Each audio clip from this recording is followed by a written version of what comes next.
And also, before we start, Mr. Speaker, I would like to say to the Prime Minister how horrified I was to hear about the attack on his family home. It is completely unacceptable. And I think I speak for the whole House when I say that this wasn't just an attack on him, but on all of us and on our democracy. Yesterday, we learned that unemployment is up 10% since the election. Why does the Prime Minister think unemployment is rising on his watch? Mr. Speaker, can I pay tribute to Roy Stone as well and the service that was given us in various capacities. Can I thank her for her words about the attacks on me and my family and the kind messages from many others in the last few days. She did actually message me pretty well straight away, and I really do appreciate that. And she's absolutely right that this is an attack on all of us, on democracy and the values that we stand for. Mr. Speaker, she comes here every week to talk the country down. We've got 200,000 new jobs, record investment, 4 interest rates cut. Contrast that to the disastrous Liz Truss mini-budget, inflation through the roof and a £22 billion black hole. I'm not sure the Prime Minister even knew that unemployment was up, but there's no point him blaming everyone else. The fact is, Conservatives reduced the deficit every year until the pandemic, more than doubled the personal allowance. We left 4 million extra jobs, tackled the post-pandemic inflation spike, and left the fastest-growing economy in the G7. Let's talk about what is happening today.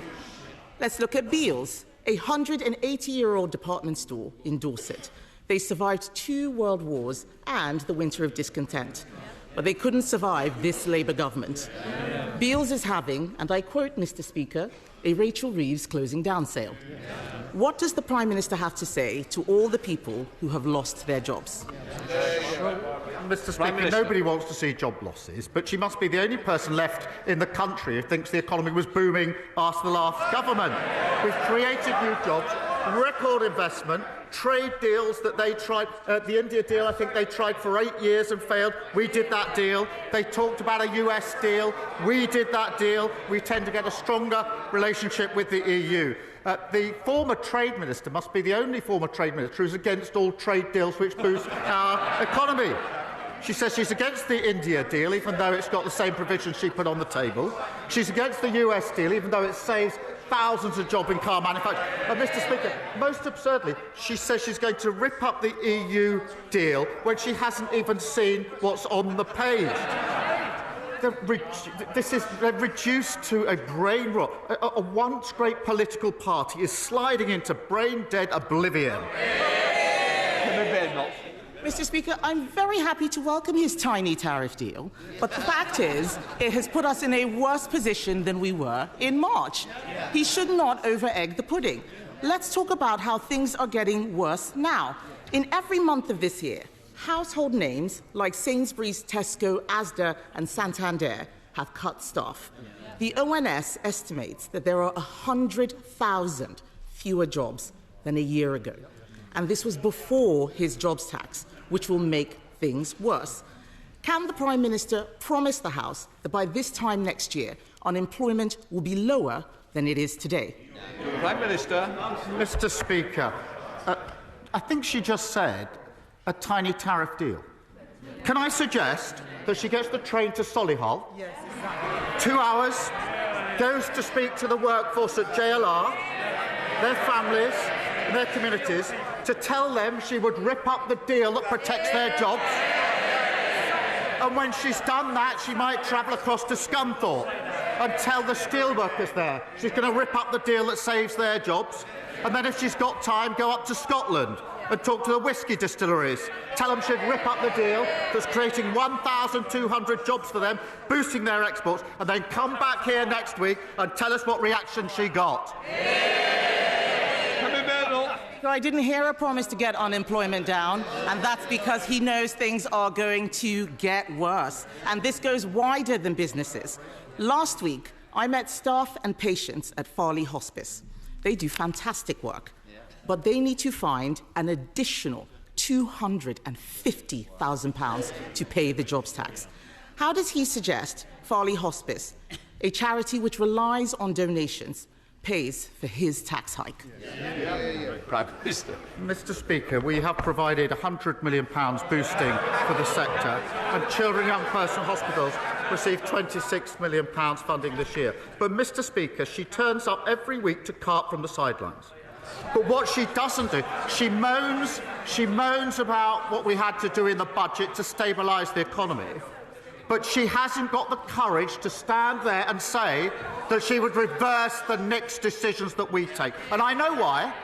It's because she doesn't want to say she's against the £26 billion investment in our NHS. She doesn't want to say she's against the £1.2 billion more for our police. She doesn't want to say she's against the £3.2 billion more for our schools. All the time she doesn't have the courage of her convictions. It shows that her criticism is totally confected.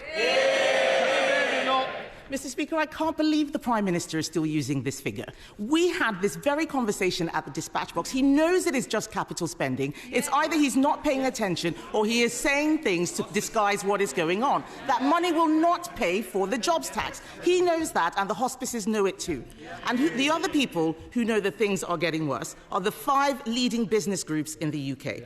They say that his so-called employment rights bill will be deeply damaging to growth. Yes. Does the Prime Minister accept that they are right, or does he believe that he knows better than business?